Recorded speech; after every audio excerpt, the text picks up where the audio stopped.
Am I the only one that didn't know about the house that devours tourists? This is the spine-chilling mystery of the vanishing village.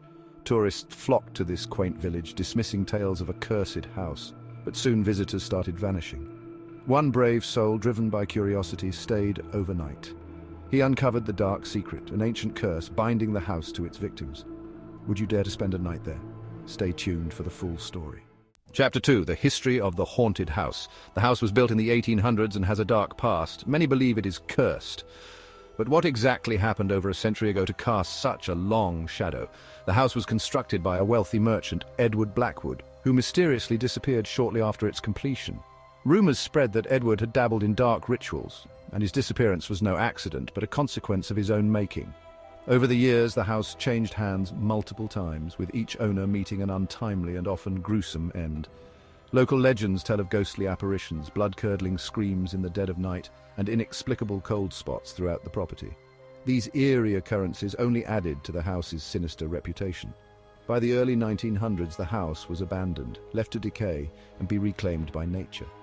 Yet its dark aura persisted, drawing in curious souls who would soon regret their curiosity. Historians and paranormal investigators alike have tried to uncover the truth, but the house guards its secrets jealously. What drives this malevolent force? Is it the restless spirit of Edward Blackwood, or something far older and more sinister?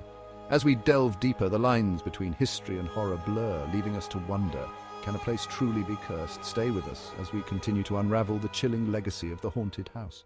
Chapter 3, The First Encounter. Our journey into the haunted house's dark past brings us to a more contemporary tale. A first-hand account from a brave or perhaps foolhardy tourist who dared to spend a night within its cursed walls. Meet Sarah, an avid paranormal enthusiast who decided to turn her fascination into a real-life adventure. Sarah recounts her story. I arrived at the house just before dusk, the sky a tapestry of purples and oranges. The house loomed ominously against the horizon, its silhouette a stark reminder of its grim history.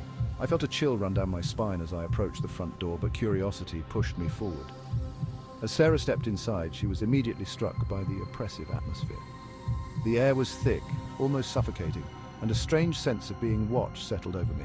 I set up my equipment, cameras, EMF meters and voice recorders, hoping to capture evidence of the supernatural. The night unfolded with a series of eerie events. Around midnight, I heard footsteps echoing down the hallway, but when I checked, no one was there. The temperature dropped suddenly and my breath fogged the air. Then the whispers began, faint, unintelligible, yet unmistakably human. It felt like the house was alive, its walls pulsating with a malevolent energy. Sarah's experience reached a harrowing climax in the early hours of the morning. I was reviewing footage when I saw it. A shadowy figure standing at the foot of the stairs. My heart pounded in my chest as I watched it move closer, its form becoming more defined. It was a man, dressed in old-fashioned clothing, his eyes hollow and empty. I knew then that I was face to face with Edward Blackwood. Terrified, Sarah fled the house, leaving her equipment behind. I never went back for it. That night changed me. The house isn't just haunted, it's a gateway to something dark and unexplainable. I believe Edward Blackwood's spirit is trapped there, but he's not alone. There's something else, something far more sinister that dwells within those walls. Sarah's chilling account serves as a stark warning to anyone tempted to explore the haunted house. The past and the present intertwine within its decaying structure, creating a living nightmare for those who dare to enter. Stay tuned as we continue to uncover more spine-tingling stories and delve deeper into the mysteries of the haunted house. What other secrets lie within its shadowy depths? Join us next time as we explore the untold tales of those who have crossed its threshold and lived to tell the tale. Chapter 4, The Escape. The horrors of the haunted house had come to a head for Sarah, leaving her desperate to escape the clutches of whatever malevolent forces resided within. The moment she saw Edward Blackwood's ghostly figure, her instincts screamed for her to flee. Sarah recounts her harrowing escape. I didn't even think. I just ran. The house seemed to come alive around me, the walls groaning and creaking as if they were trying to trap me inside. I could hear footsteps behind me, echoing mine, and the whispers grew louder, more insistent. The atmosphere intensified with each step she took. Every door I tried was stuck, as if the house itself was conspiring against me. The temperature continued to plummet, and I could see my breath in the air, mingling with the fog that seemed to seep from the very walls. Sarah's fear reached its peak when she felt a cold, clammy hand brush against her shoulder. I turned around, but there was nothing there. The terror was overwhelming, my heart pounding so hard I thought it would burst out of my chest.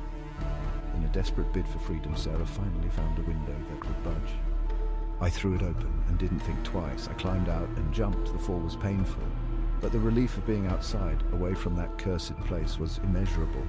But even outside, the house's grip hadn't fully released her. As I limped away, I could still hear the whispers carried on the wind, and I felt eyes watching me from the darkened windows. It was as if the house was warning me, telling me that no one truly escapes. Sarah's ordeal serves as a chilling reminder of the haunted house's power. I made it out alive, but the experience left scars that will never heal. The house is more than haunted. It's a living entity that feeds on fear and despair. I urge anyone considering a visit to think twice. Some doors once opened can never be closed. As Sarah's haunting tale comes to an end, we are left with more questions than answers. What other dark secrets does the haunted house hold? Who else has ventured inside and lived to tell their story? Stay tuned as we continue to unravel the mysteries of this terrifying place, one chilling account at a time.